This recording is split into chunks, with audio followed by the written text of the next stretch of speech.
Welcome to Wealth and Means. Advice dressed up like hard work. Each week, we explore ideas that help you pause, reflect, and think more deeply about the opportunities all around you.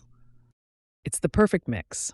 A little information, a few stats, some real-world insights, and just enough deep talk to make you feel smarter before your second cup of coffee.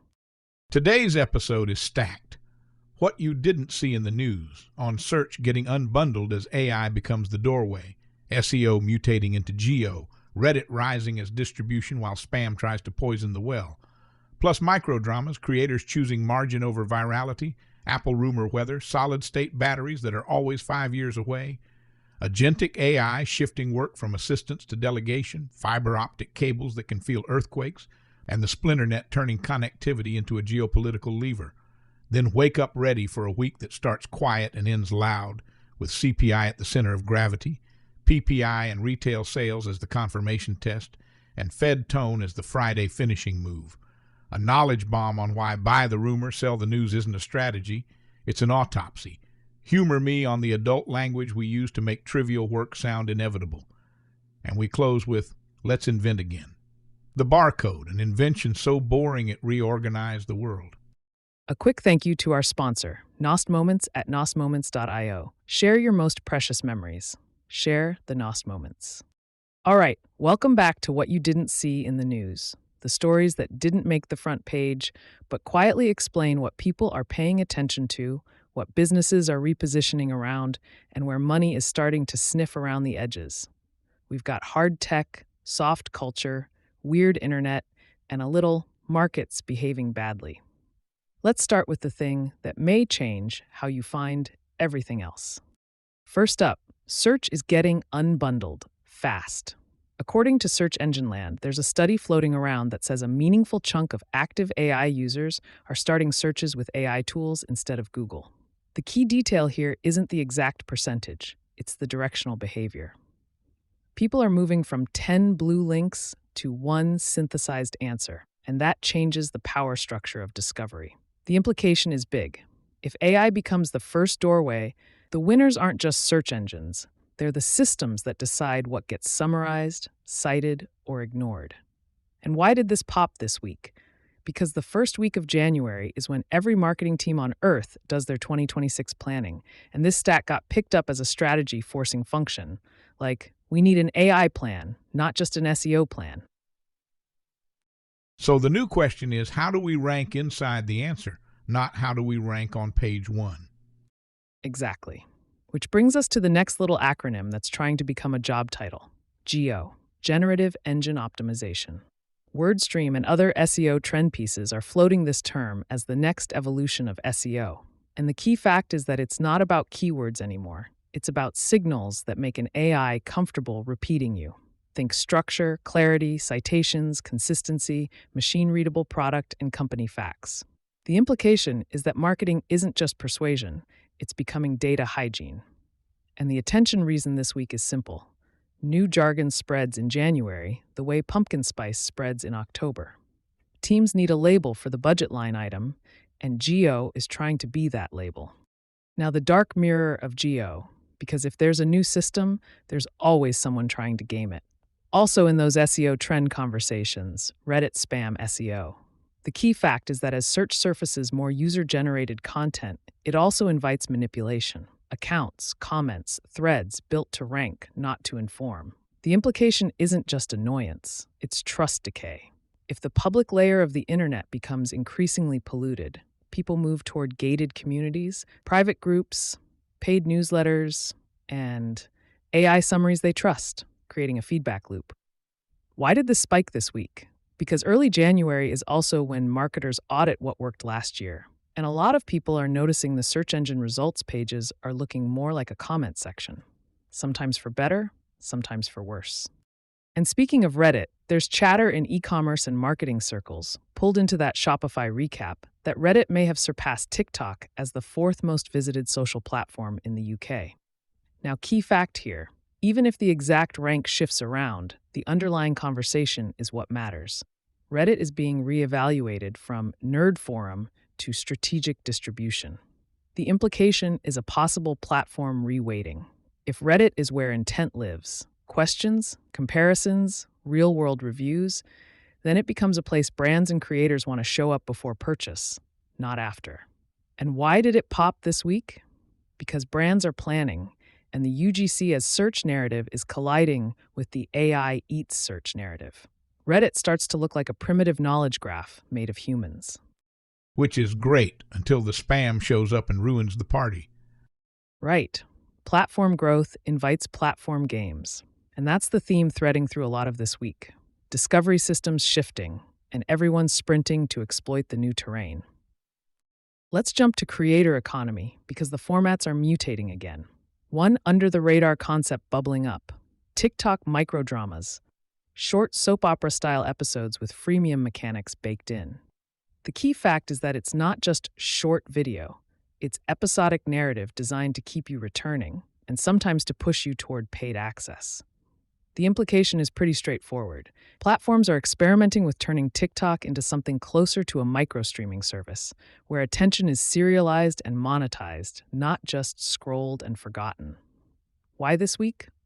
Operators and e-commerce folks are talking because it's a new surface area, new ad adjacency, new creator partnership models, and potentially a new kind of product placement that looks like story.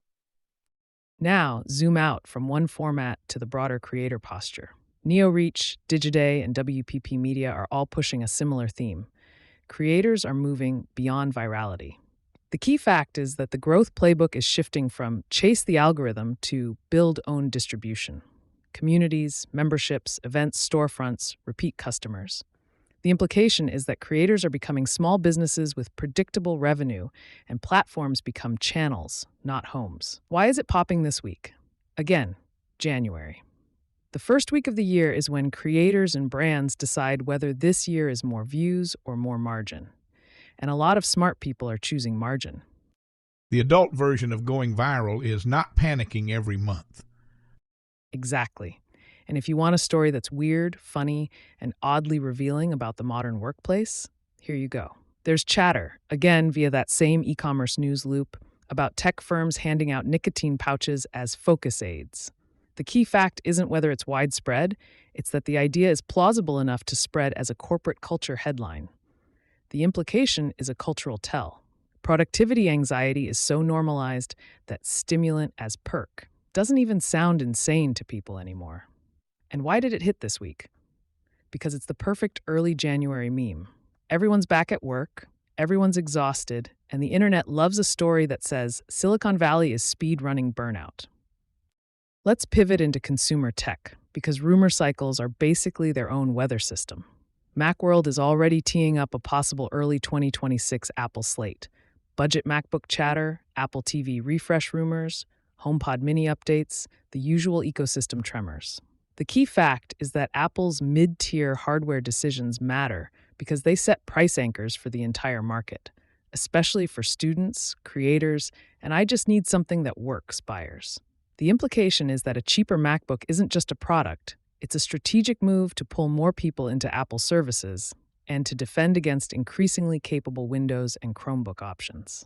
Why this week? Apple rumor season starts right after the holidays. People unbox gadgets, realize what's outdated, and the rumor economy warms up. And while we're on the tech hardware vibe, let's talk about the hard tech wedge that quietly keeps showing up in CES wrap-ups: solid-state batteries. You've seen the world's first solid-state battery phrasing popping up in explainers and side content. The key fact is that solid-state is often framed as the holy grail because it could mean higher energy density, potentially improved safety, and different trade-offs in charging and lifespan, though real-world commercialization is always messier than the sizzle. The implication is that battery breakthroughs don't just affect EVs, they hit grid storage, drones, consumer electronics, and the geopolitics of materials. Why this week? CES is a narrative amplifier. Weird tech lists, future energy segments, and a bunch of mid-tier channels piling on once a story has just enough legitimacy to be discussable. Battery hype is basically, it's always 5 years away until it isn't. Right, and the investing lesson is to watch the supply chain and manufacturing milestones, not just the headline. Now let's go from hard tech to soft tech with hard implications, agentic AI. There's a noticeable shift on tech YouTube and in tech podcasts from how to use ChatGPT to watch an agent run my workflow. The key fact is that the conversation is moving from assistance to delegation. Systems that don't just answer, but do sequences of tasks: schedule, draft, research, file, triage. The implication is a workplace rewire. If agents become reliable, the bottleneck shifts from who can do the work to who can specify the work well and who can control the tools. Why this week? Because 2026 tech trends content is landing, and creators are competing to show the most convincing demos. Early January is the Olympics of prediction videos. That dovetails into a science story that's quietly awesome and oddly practical: fiber optic earthquake sensing. The key fact is that researchers can use existing fiber optic cables already in the ground as distributed sensors to detect ground movement with surprising fidelity. That's not a sci-fi future. It's a clever repurposing of infrastructure we already paid for. The implication is massive: earlier detection, denser monitoring, potentially better warnings, and better models, especially in places where you can't easily deploy traditional sensor networks. Why did it pop this week? Because it hit the January Discoveries content pipeline. Science channels and roundup videos love a story that sounds like magic, but is actually engineering. So the internet cables can feel earthquakes, and we're still using them mostly for memes. That's humanity in one sentence. Now let's turn to foreign policy and infrastructure risk, because the internet isn't a single internet anymore. There's fresh discussion about national internet kill switches and Iran's near-total shutdown. The key fact is that internet access can be throttled, fragmented, or effectively disconnected at a national level, especially during unrest, and monitoring reports can show traffic collapsing to a tiny fraction of normal. The implication is not abstract. It's operational risk for businesses, for journalists, for families, for supply chains, for markets. It's also a preview of what splinternet means in practice: different rules, different access, different information realities. Why this week? Because these incidents create shareable charts and very visceral proof that connectivity is a political lever, not a utility. And that leads cleanly into the investable narrative version of the same fear: defense tech and national security investing. Bloomberg Businessweek and institutional research like Wellington are both pointing at 2026 as a year where geopolitics isn't just a news category, it's a portfolio category. The key fact is that themes like defense budgets, AI-enabled defense systems, and critical mineral supply chains are getting treated as long-duration investment narratives, not one-off crisis trades. The implication is that capital allocation follows perceived inevitability. If policymakers talk resilience, investors fund resilience.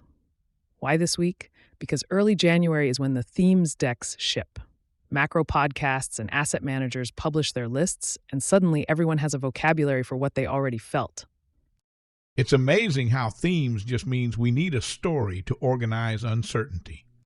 Exactly. And a good theme is basically a map you can argue over. Now, personal economics, because you can't do a what you didn't see segment without asking, where is the household pressure showing up? One market proxy that got attention: rocket companies, RKT, on unusual options activity. The key fact is that outsized call buying shows up when traders think something is about to move. And mortgage-linked names are especially sensitive to rate expectations and housing sentiment. The implication is that even when housing isn't the headline, the market is constantly repricing the rates drives affordability and activity chain. Why this week? Because early year positioning is real, and mortgage fintech sits right on the seam between Fed expectations and consumer reality. It's a clean macro meets household ticker. And then there's the speculative corner, the part of the tape that acts like a mood ring. Your radar list flags that you want one representative from screen-driven microcap attention. So let's do it cleanly. Choose either CRML if you want critical minerals torque, or AXT if you want semiconductor materials adjacency. The key fact is that these names get pulled into attention cycles because they sit under big narratives: defense supply chains, electrification, AI hardware, and small caps can move on incremental flows. The implication is simple: When retail attention meets thin liquidity, price discovery becomes performance art. Why did it pop this week? Because theme season plus small cap screens equals new year, new lottery tickets. And that's not judgment, it's how the game is played. High velocity, low gravity. Exactly. Handle with care. All right, before we close, let's connect the dots. If you zoom out, 3 meta patterns are doing the quiet work this week. First, discovery is shifting. People are starting with AI, SEO is mutating into geo, and platforms like Reddit become battlegrounds for visibility and spam. Second, formats are evolving. Microdramas, creator businesses beyond virality, and rumor economies are all evidence that attention is being packaged in new containers: episodes, communities, ecosystems, narratives. And third, geopolitics and infrastructure risk are moving from news to operating reality. Splinternet behavior, resilience planning, and defense tech investing aren't fringe anymore. They're inputs. That's what you didn't see in the news this week. Not the loudest stories, just the ones quietly reshaping how we find information, how we spend time, and how capital positions itself before the headlines catch up. And if you're listening to this thinking, that's a lot, yeah, that's the point. All right, let's get you wake up ready for the week ahead. We're starting quiet, but don't let that fool you. This is one of those weeks where the market spends Monday holding its breath and then exhales hard. Monday, January 12th. This is the calm before the data storm. There's no Tier 1 U.S. macro data on the calendar today, which means markets are mostly trading positioning, not information. Think of it as a reset day. Investors squaring books, trimming risk, and getting lined up for what's coming Tuesday. Globally, it's also light. No major policy decisions, no headline inflation prints. That absence matters because it tells you sentiment, not fundamentals, will do most of the talking today. On the corporate side, earnings are technically happening, but mostly in the background. Smaller energy and resource names, some OTC and international issuers, nothing that sets the tone, more like noise at the edges. What is quietly starting today is conference season. Biotech Showcase kicks off in San Francisco alongside JPM Week. This is less about headlines and more about deal flow. Who's talking to whom? Who's fundable? And which pipelines suddenly look interesting again if rates behave? At the same time, Projects and Money gets underway in New Orleans, pulling together power, renewables, and infrastructure capital. The question hanging over both events is the same. Does capital feel confident enough to commit for 2026, or is everyone still in wait-and-see mode? So Monday's really about tone setting, not tape moving. Exactly. If markets wobble today, that tells you positioning is fragile heading into CPI. If they're calm, it means people think they know what's coming, and that's when surprises hurt the most. And with that, let's roll into Tuesday, because this is where the week actually begins. Tuesday, January 13th. This is the center of gravity for the entire week. The big one hits early. US CPI for December, out at 8:30 a.m. Eastern. The plain English question here is simple. Is inflation still cooling, or are the last few months of progress starting to stall? Markets care because this print directly resets expectations for the Fed. Rates, the dollar, growth stocks, financials, everything reacts here. A softer than expected number keeps the soft landing narrative alive. A hotter one, and suddenly rate cuts slide further into the future. The second order effect matters just as much. If CPI surprises hot, watch equities wobble first, but watch credit spreads and long-dated yields next. That's where stress shows up before headlines catch on. Before CPI even lands, we get the NFIB Small Business Optimism Index. It's an early read on hiring plans, pricing power, and capex at the small business level. The question it answers: are small firms acting defensive or still leaning into growth? Midday, the Energy Information Administration releases its short-term energy outlook. This is where oil and gas expectations quietly reset. Any surprise revisions here can ripple into energy equities and inflation expectations at the same time. And layered on top of all that, Fed speakers. Barkin, Musalam, and others are out talking. The market will parse every sentence for one thing. Do they sound comfortable with the CPI number or uneasy? So even if CPI is clean, the Fed commentary can still muddy the water? Absolutely. A good CPI followed by cautious Fed language can still tighten financial conditions. Tone matters. On the corporate side, IPO activity picks up. Green Circle decarbonized technology is expected to start trading. It's not a market mover on its own, but it's a sentiment check. If new issues trade well, that tells you risk appetite is coming back, especially in climate and energy transition names. By the end of Tuesday, the market thinks it knows the week's story. That confidence gets tested fast. Wednesday, January 14th. This is confirmation or contradiction day. We start with PPI and retail sales at 8:30 a.m. PPI tells you what's happening upstream in pricing pressure. Retail sales tells you whether the consumer is still spending or finally tapping the brakes. The key question is inflation easing because demand is cooling or because supply dynamics are improving? Markets care because those two paths lead to very different outcomes for earnings and rates. Later in the day, the Fed's Beige Book drops. This is qualitative, not quantitative, but it's gold for understanding how businesses actually feel on the ground. Are they cutting hours? Passing through costs? Delaying investment? The second order implication here is subtle. If Beige Book anecdotes show strain even while headline data looks fine, that's when small caps and regional banks start underperforming quietly. Financial earnings also begin to matter more midweek. Big names in banking and asset management are clustered around this window. These reports shape expectations for credit quality, trading revenue, and capital markets activity heading into 2026. Is this the point where macro hands off to micro? Exactly. By Wednesday afternoon, the question shifts from what is the economy doing to who wins and who loses if this continues. Thursday, January 15th. This is where labor and policy nuance take over.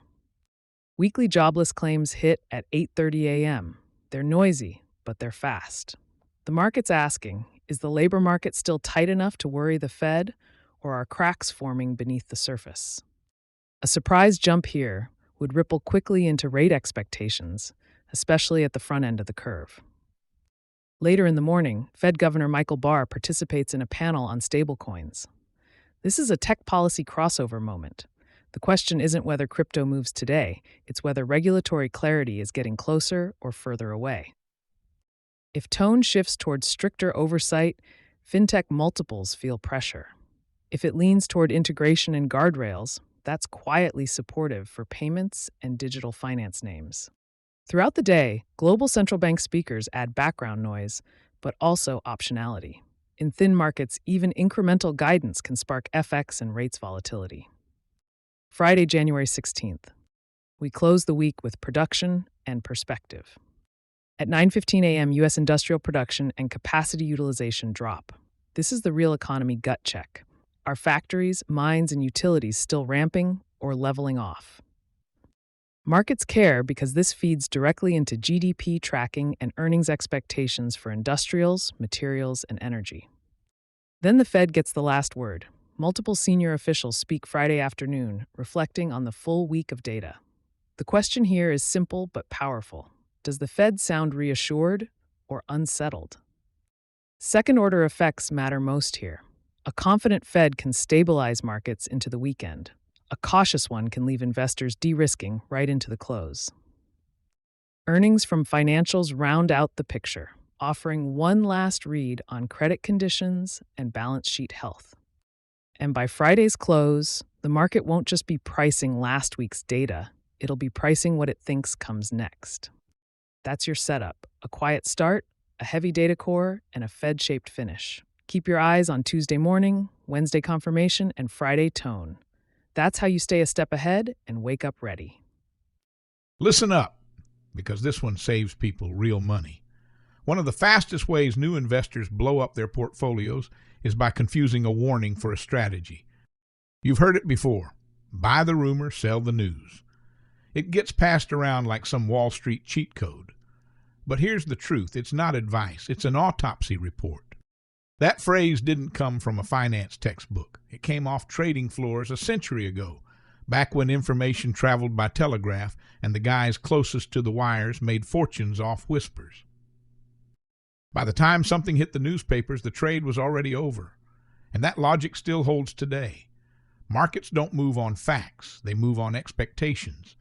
By the time the news is official, earnings beat, Fed decision, ETF approval, the market has already imagined it, priced it, argued about it, and traded it.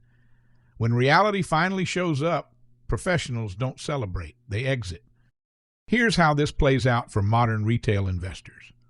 A rumor hits, sentiment spikes, Twitter lights up, Reddit piles in, your trading app buzzes, the stock runs 10 to 20% before the event, then the news drops. It's good, but not miraculous. And suddenly nothing, or worse, selling. That's not manipulation, that's gravity. The excitement was the trade. The announcement is the liquidity event. And here's the uncomfortable part. Retail investors are usually the liquidity.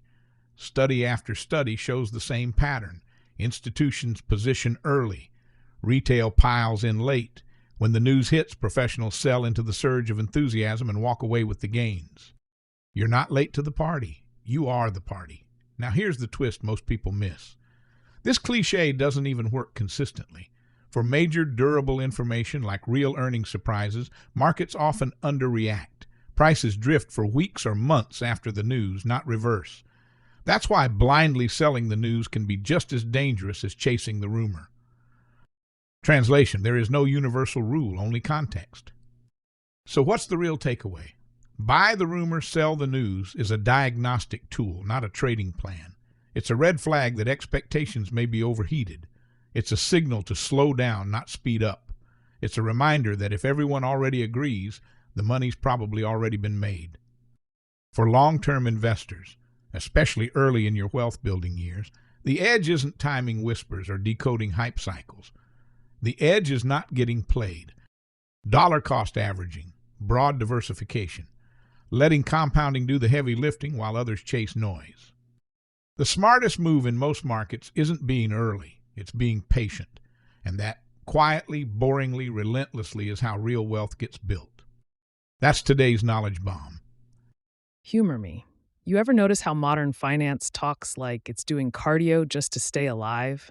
Everything is accelerating, re-accelerating, re-re-accelerating. Nothing ever just grows anymore. Growth apparently needs a Peloton subscription and a podcast. Because steady improvement doesn't move markets.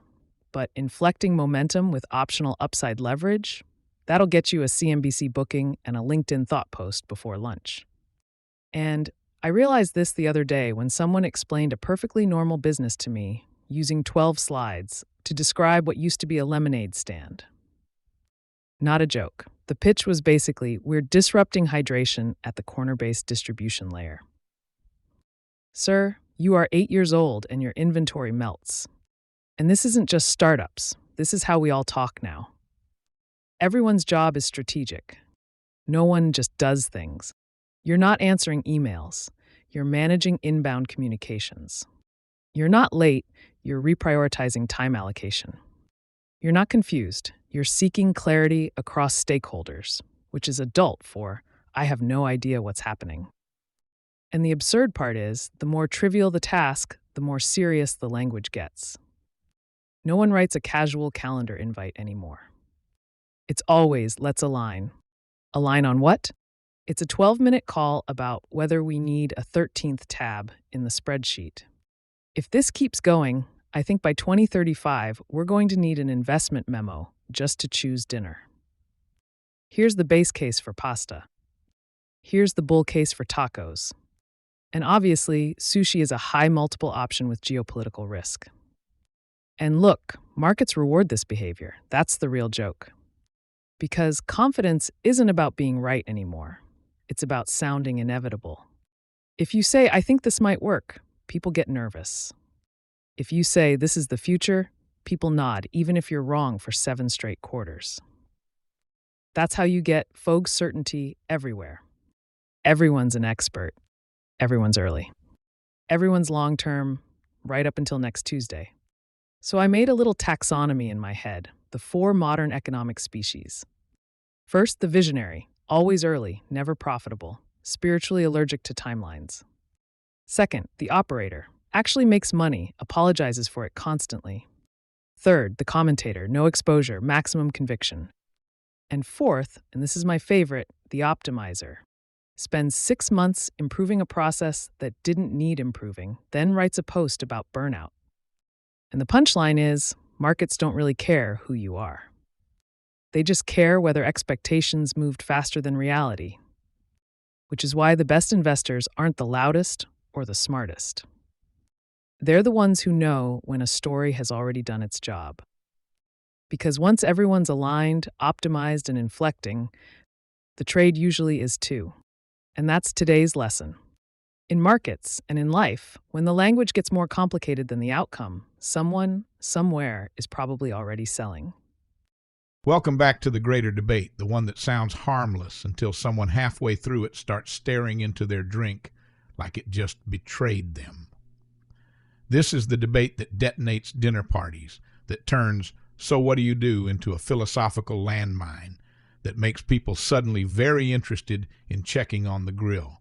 Because tonight's question feels simple, almost patriotic, until you sit with it long enough for it to start asking questions back. Are we actually living in an age of rugged individualism, or has that story always been a convenient illusion? Two lecterns stand under hot lights. No slides, no charts, no moderator to save anyone. Just an idea that has shaped economies, elections, startups, and self-worth for generations. On one side is Robert Reich, economist, former labor secretary, and one of the sharpest critics of the self-made myth. Calm but unsparing, he carries the weight of institutions, history, and receipts. Across from him is Mark Andreessen, venture capitalist, techno-optimist, and evangelist for a new frontier of empowered individuals. Relaxed, confident, almost buoyant, he speaks for builders who believe the system isn't the ceiling, it's the thing holding us down. Reich steps forward first, not angry, not theatrical, just precise. He starts with a simple observation. No one builds anything in a vacuum.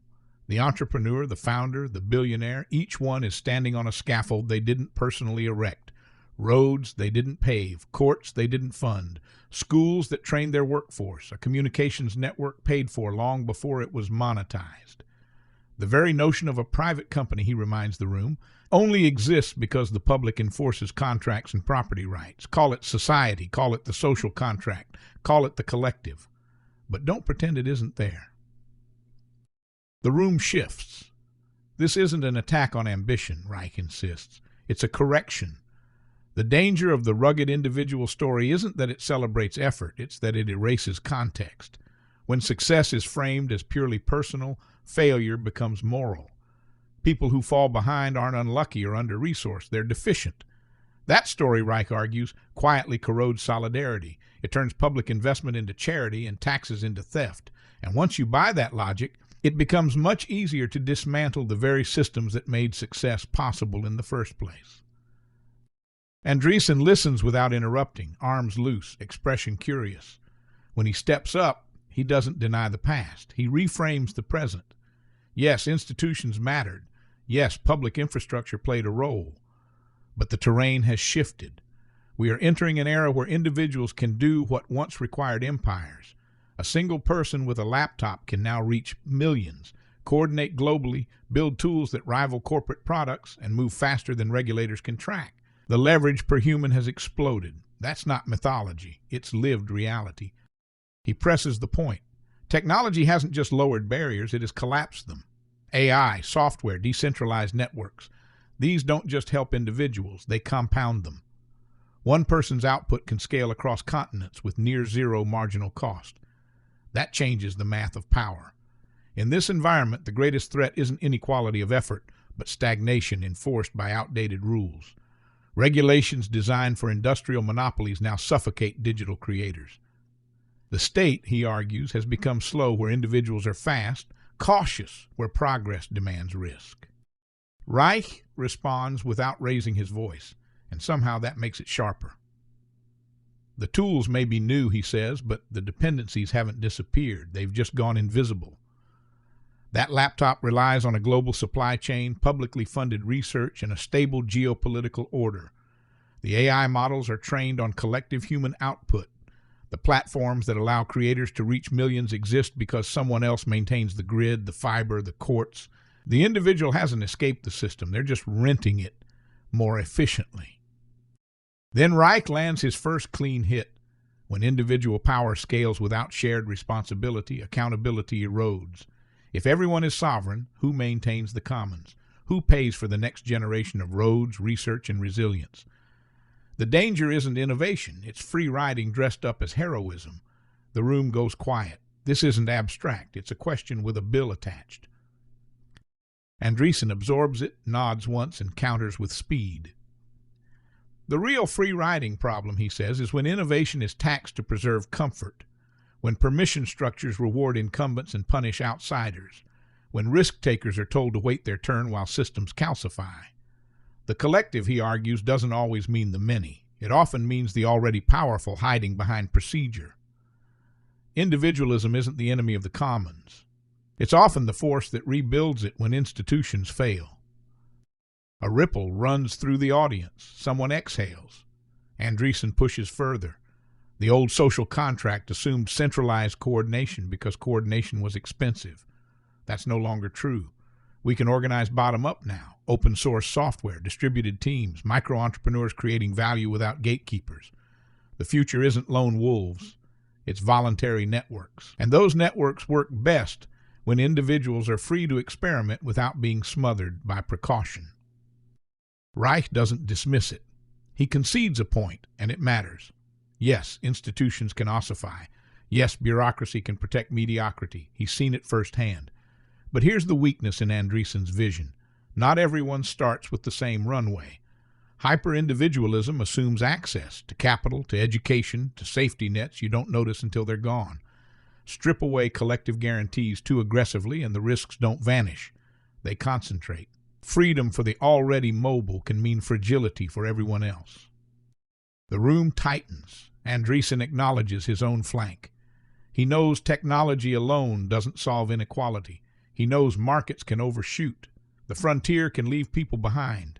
But he warns that overcorrecting for fairness by slowing progress is its own injustice. Stasis doesn't protect the vulnerable. It locks them into systems that no longer work. Growth, even uneven growth, creates options. The real moral failure, he suggests, is choosing predictability over possibility. Reich steps in with his knockout. Growth without guardrails, he says, isn't freedom, it's volatility. When individuals are told they're sovereign but left to absorb systemic shocks alone, resilience collapses. The social contract exists not to suppress greatness, but to make risk survivable. Without it, innovation becomes a luxury belief. Only those who can afford to fail get to be heroic. Andreessen fires back just as cleanly. A society that defines people primarily as dependents, he says, quietly drains them of agency. When the default answer to risk is regulation, creativity migrates or dies. The future doesn't belong to systems that promise safety at the cost of momentum. It belongs to those willing to let individuals run fast and build strange things, trusting that progress, messy as it is, beats managed decline. Both pause. This is the rare moment where neither blinks. Reich admits that individual drive matters, that societies stagnate when they stop rewarding initiative. Andreessen admits that power, once concentrated, needs constraints, even when it's held by innovators instead of bureaucrats. The debate doesn't soften, but it deepens. I step forward as the lights dim just enough to signal we're nearing something unresolved on purpose. What's left hanging between them isn't a verdict. It's a tension that refuses to collapse.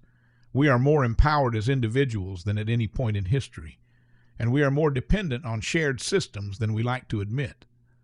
The myth isn't that individuals matter, it's that they ever mattered alone. The audience sits with it, no applause yet, just the uncomfortable recognition that both things are true at the same time, and pretending otherwise has consequences. And that is the greater debate. Let's invent again. It's easy to forget that some of the most powerful technologies in the world don't announce themselves with spectacle. They slip in quietly, solve an unglamorous problem, and then, over time, reorganize everything around them. The barcode is one of those inventions. It doesn't inspire awe, it doesn't look like progress, and yet it sits underneath modern commerce the way TCP/IP sits underneath the internet. Invisible, indispensable, and utterly taken for granted. The story starts not in a lab or a boardroom, but with a problem that annoyed the right kind of person.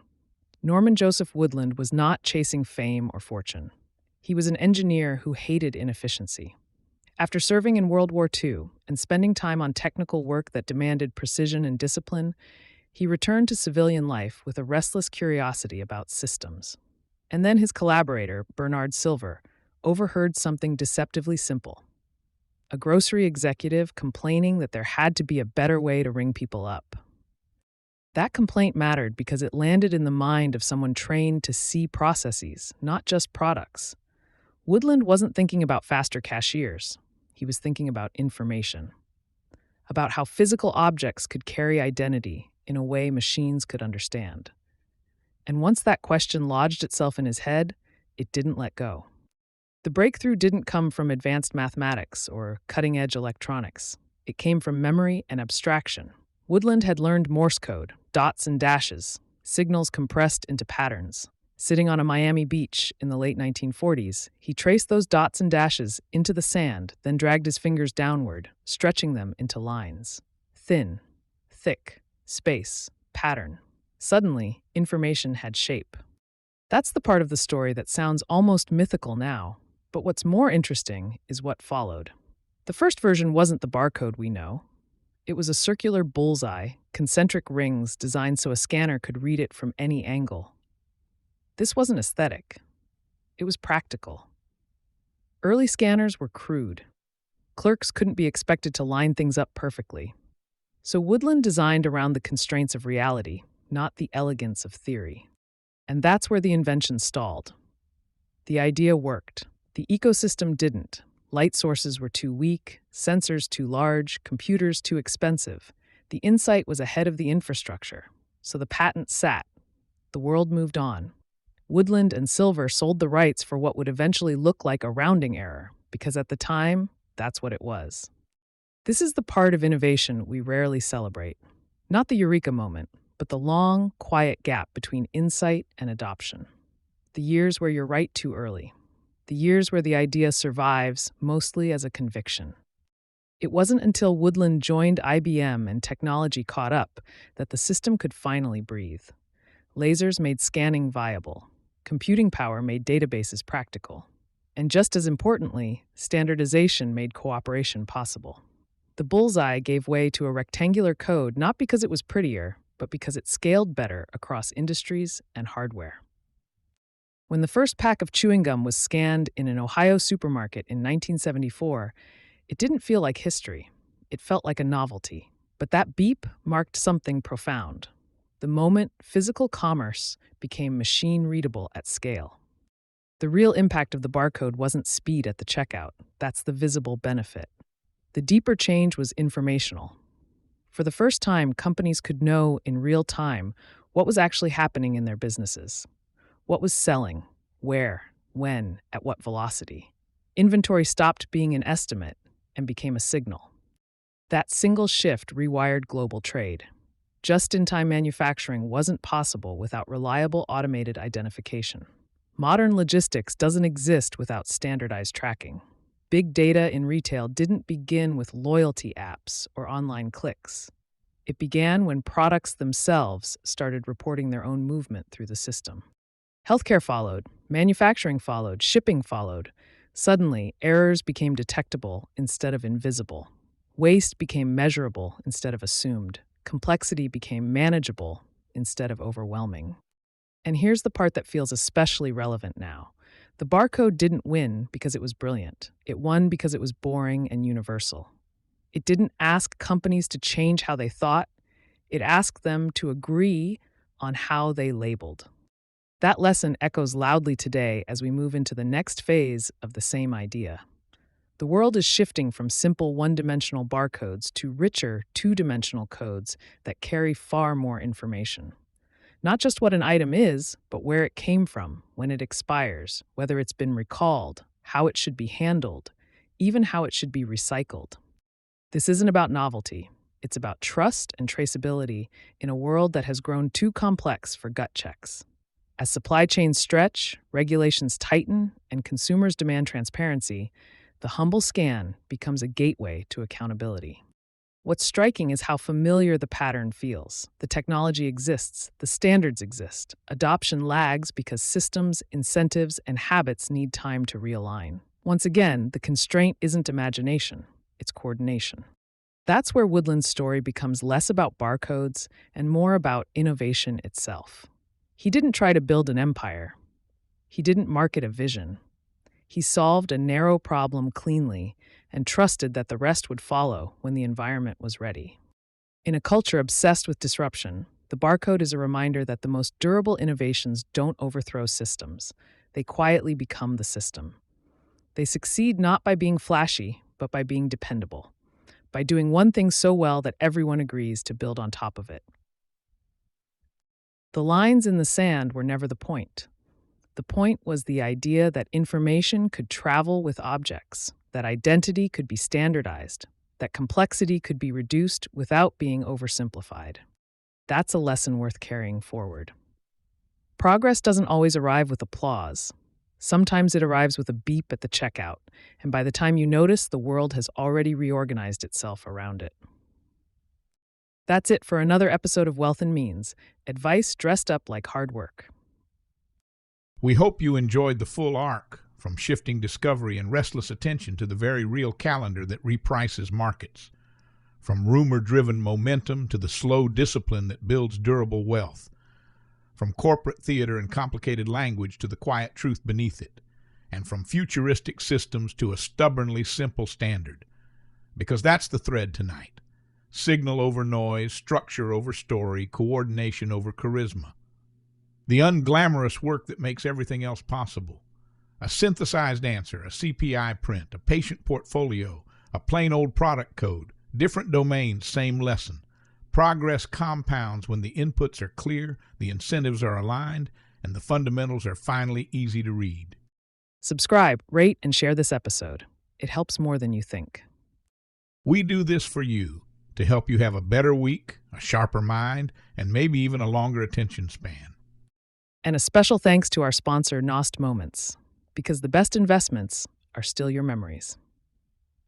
Until next time, stay curious. Stay kind. And keep compounding.